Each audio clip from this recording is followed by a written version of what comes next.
У дзіцячых садках, школах і установах пазашкольнай адукацыі узмоцнены меры санітарна-гігіенічнага кантролю.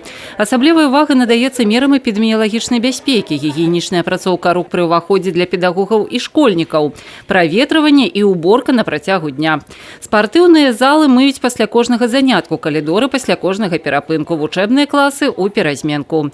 Штодзень дэзінфекцыйная уборка, профілактычная работа вядзецца згодна з рэкамендацыямі санэпідэмстанцыі. У нас минимизированы все массовые мероприятия, у нас ограничен доступ посторонних лиц в учреждения образования, у нас регулярно проводится пропагандистская работа, информационная пропаганда, как обезопасить себя во время гриппа, в том числе коронавируса.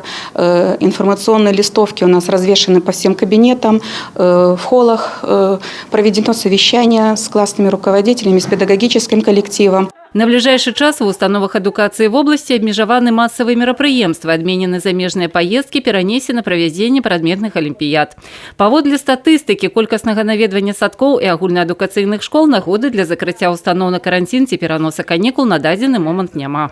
То, что связано с принятием решения посещать учреждения образования и образовательные мероприятия или нет, принимают законные представители.